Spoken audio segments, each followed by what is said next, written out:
Welcome to the Hidden History of Business. I'm Frank Hutchison. Today we're going to discuss how religion can affect business, in fact, how religion can be a business, particularly how it was a business in the Middle Ages. During the Middle Ages, religion was just part of the fabric of life. And there was no separation between real life because it was just so completely intertwined with who you are and how you saw the world. And particularly, I think the fact that in the Middle Ages, life expectancy was so low.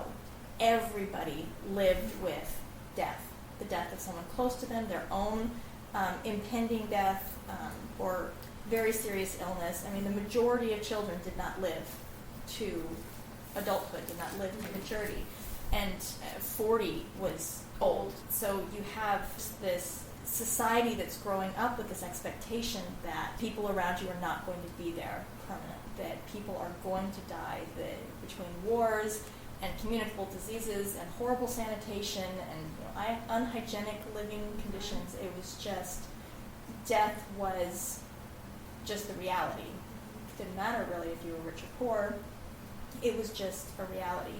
And so you have this idea of these relics show up, and they actually show up a couple of times in the Bible in some kind of interesting stories. So there's a story in 2 Kings where it talks about the prophet Elisha, who had died and was buried. And these other people then this other man died, and the Israelites are in the middle of burying him, and they see their enemies, the Moabites, coming. And so instead of finishing burying him, they just chuck him into Elisha's tomb. And as soon as this dead man's body touches Elisha's bones, he comes back to life. Mm-hmm. So that's kind of the first hint of relics in the Bible. But then there's another passage in the New Testament where it talks about how Paul's handkerchiefs were given healing power by God. Mm-hmm. That God did this to allow Paul to have a greater reach of his healing abilities. Mm-hmm. So people would give him handkerchiefs, he'd touch them and then pass them on, and they would heal people. So you have this idea in the Bible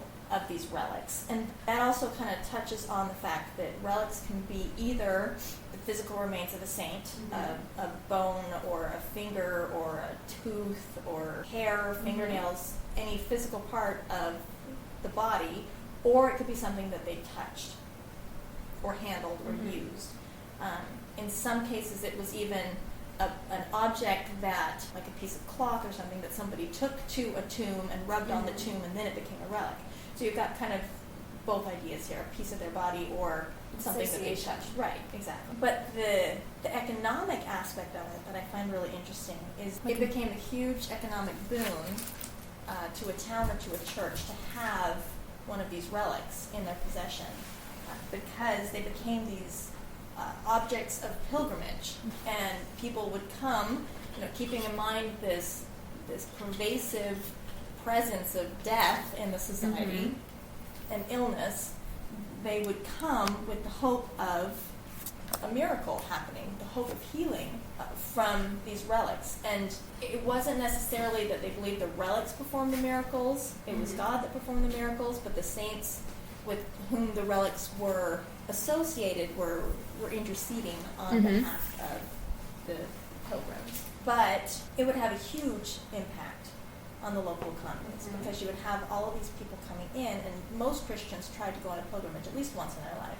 And if you had a little bit more money, you tried to go a little more frequently. Mm-hmm. But you see this huge increase in trade and this impact on the local economies, because when people show up, they need a place to stay, mm-hmm. they need food to eat, they need souvenirs to mm-hmm. take back with them to help remember this. So these relics really became this major source of income for towns and for churches in the area. And that caused a lot of conflict. I know it's fictional, but did you ever read Ellis Peters' A Morbid Taste for Bones? Yes. Where the story focuses on a fictional monastery along the Welsh border, where the monks decided that they needed to have a relic. They'd heard about mm-hmm. a saint who was buried in her town in Wales, and they decided that they needed to go to claim the saint's body and bring it to the monastery to show it great honor. But and it caused conflict. The whole book is about the conflict of the local town. Mm-hmm. That these foreign monks are coming in to take the saint from them because they want to honor their local person, but instead the monks need something to help stabilize the economy at their monastery. Well, and it was also interesting for me to learn that when a town decided that they really needed a relic, the market was very volatile. You often were very reluctant to just buy a relic from somebody, because if it was a real relic, why would they be selling it? So the assumption was, if you're willing to sell and part with this miracle performing relic, then maybe it's not really a relic, maybe it's a fake, maybe it's lost its power or whatever. So they were really suspicious about people who were selling the relics. That certainly didn't stop people from selling relics. That was a big booming business, and very, very flooded with fakes and forgeries. And every time there was a new crusade or a new discovery made, there was this big influx of new items for sale. Well, a lot of royalty would commission people to go and find them relics. Yes. But with varying success. Towns would often steal the relics that they wanted, because that way you knew that another town had it and they believed in its worth, and so that was kind of the closest thing to verification you could get, because they didn't have DNA testing or carbon-14 dating. So you would go and you'd steal a relic, and often they said it was the saint's idea, because they would send the idea to the person in a dream. And, if the saint was telling you to steal their relic away from this other town, then, it was a good thing. You were just doing what the saint told you to. That's interesting. That's in A More of a Taste for Bones, too. A monk supposedly has a vision that tells him he needs to go do it. And, which is widely considered to be the way that God and the saints communicated with humans at the time. But it's also a form of economic sabotage to your competing towns. Absolutely. Which is funny, because a lot of times, at least I grew up hearing periodically in school, the Crusades were about finding the Holy Grail. And that was the justification, that these kings felt this great push they needed to go and reclaim the relics of the Holy Land. But there was a whole lot of economic chicanery going on behind the scenes. Definitely. And there was also the idea that if the saint allowed the relic to be taken, then obviously this first town from whom it was stolen was in disrepute. And the folks that stole it were obviously where it was supposed to be, because the saint had allowed it to happen. Interesting. So anyways, these relics were a big deal. They were a big draw for a great deal of income for towns and for churches, as well as those that along the route, along the common pilgrimage routes, rather than just the destination place. Well, and how did the end user, if we're going to talk about the customers who were actually coming, what were they getting out of the relics? Well, hopefully a miracle. They were always hoping for that. But they were also another source of income for the churches, because if a miracle did happen, and sometimes even if it didn't, they were expected to give money and jewelry as offerings to the church that had the relic, that had housed the relic. Right. And there are quite a few stories of people who were healed and then left without giving a generous offering, and the healing was revoked, or they became deathly ill on the way home because they had failed to be as generous as they the should have worst. been. Don't forward this to 10 people chain Right. ever. Pretty close. This was very much a PR effort for them. They would promote their own local saint, because they're trying to draw these pilgrims to them. They would promote their own saints. Ooh, our saints are better than those saints over there, because they wanted to secure a greater part of the market share. So occasionally I found one account of old holy men and women who would hire guards to stand watch over them when they were mortally ill, to make sure that when they died, their corpses weren't immediately dismembered for relics.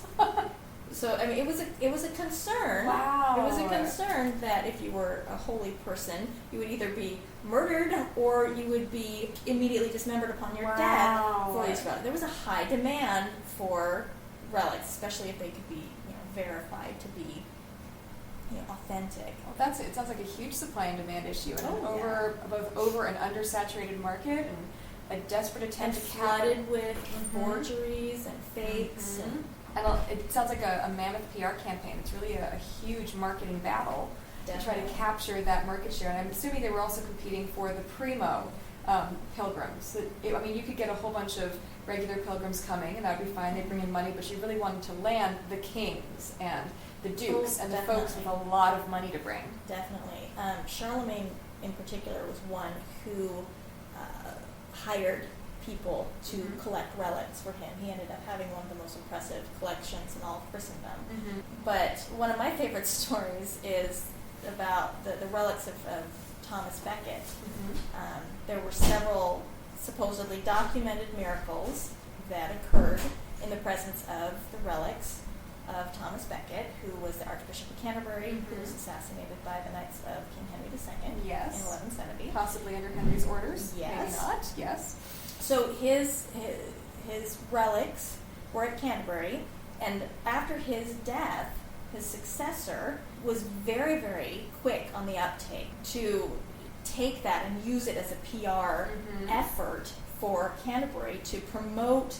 I mean, he was not yet canonized by any sense of the word, but his successor used these relics to raise the profile of Canterbury and to try to draw in pilgrims and draw in people. And this was a very volatile time in English history, and he was trying to shore up the idea of the church's independence from rulers, from the kings. They also they were very kind of proud of their local saint. He was English, he was Norman English, and so that was also kind of a draw. But they also wanted very much to promote Canterbury as this pilgrimage destination, as the place to go.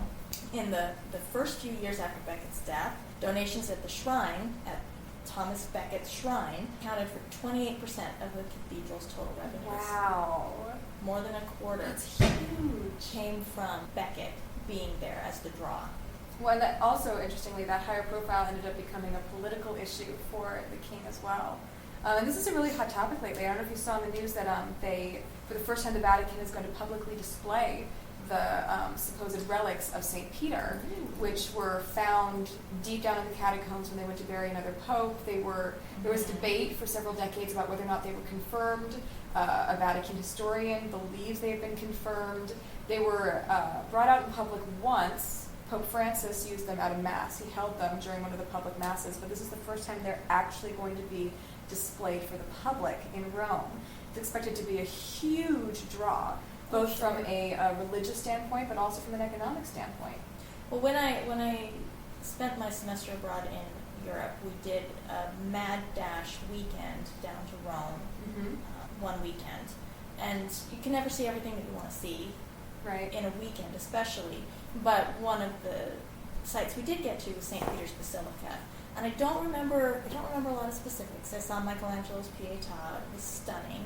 And I remember just being awed by the grandeur of this building and of the square outside, which is a circle, which bothers me. The square is a circle for some reason. But I seem to recall being able to come up to a hole in the floor, and there's railings around it, and be able to look down into the catacombs below, and they had relics.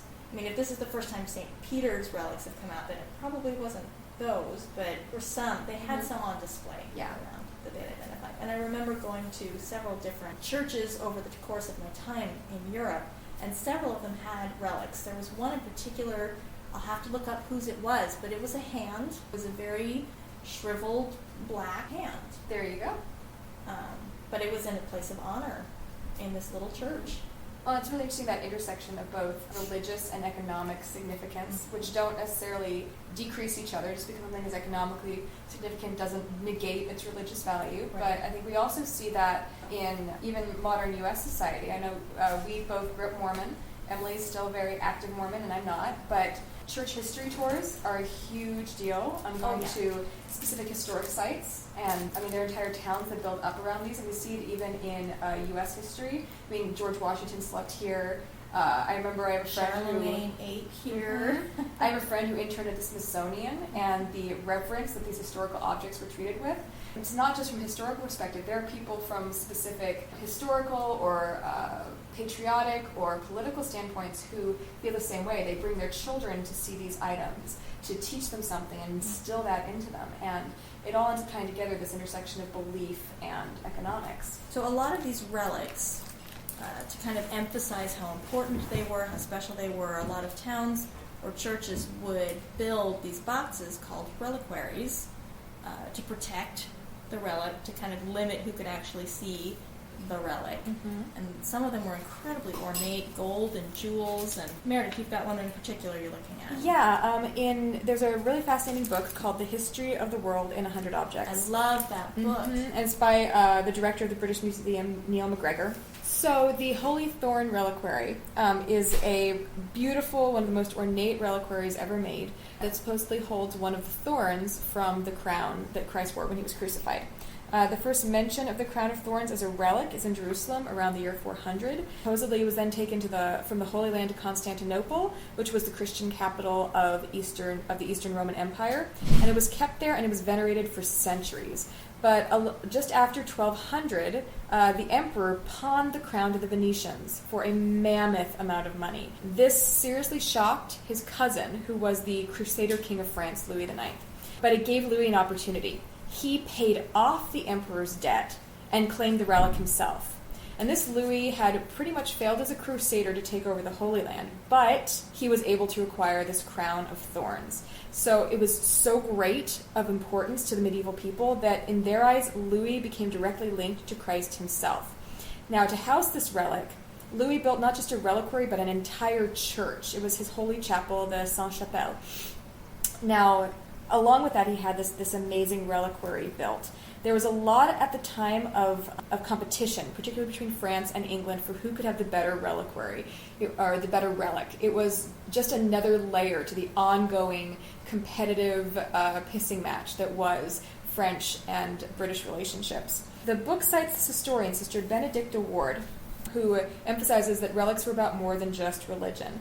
She says to have a relic particularly connected with the Passion of Christ was the best thing you could have. But there were also relics of saints, particularly the martyrs. I think they provoked a lot of envy, especially the French collections. The rivalry in England was intense. We want to have a better relic than they have because we're a better nation than they are. They're subject to all kinds of external influences. Like everything else, it can be part of commerce. Politics, commerce, exchange, this is all certainly all around the relics. Now, eventually, over the years, it was passed on through several French princes who put their coat of arms on it. They kept adding to it. Some of them used it to add other relics. They added what they claimed to be the marriage ring of the Virgin, or a cup used at the wedding of Cana, a fragment of the burning bush, and the complete body of one of the holy innocent children murdered by King Herod. All of these were added around this reliquary. But they considered the Holy Thorn reliquary itself, this beautiful container, to be one of the greatest achievements of medieval European metalwork. So not only was our relic better than yours, we house it better than everyone else. But then came the Battle of Agincourt in 1415, where the English invaded and they conquered France for a brief period. And all of those years of pent-up aggression of the French rubbing their relics in the English's face came back to bite them, because the invading English broke off a lot of the gold on the reliquary and they melted it down so that they could use it for other purposes. So we don't actually know everything that was attached to the reliquary because it's been destroyed. And after that point, it was passed on and on to antique dealers and others and became more and more about its economic value than anything else, until it eventually ended up in the British Museum, where, oddly enough, now people travel very great distances to come and see it and the relics inside of it. So it's kind of come full circle from being a religious relic with pilgrimages to now having these masses of people come to see it for its historical significance. One of the places we went when we were in Rome was St. Peter in Chains Church, and it was called that specifically because of the relic that it housed. They had some chains on display that were purported to have held Peter while he was captive in Rome, hence St. Peter in Chains. That makes sense. The other attraction at St. Peter in Chains Church was a little thing called Michelangelo's Moses. Oh, the other attraction. Yeah, that was the other attraction. That was the sideshow. The sideshow was Michelangelo's sculpture of Moses. Wow. Because the chains were, the main attraction. Well, yeah. Oh, that's interesting. It has that degree of draw. People are still drawn to that. I mean, what can upstage a Michelangelo? The chains that held Peter captive. Apparently.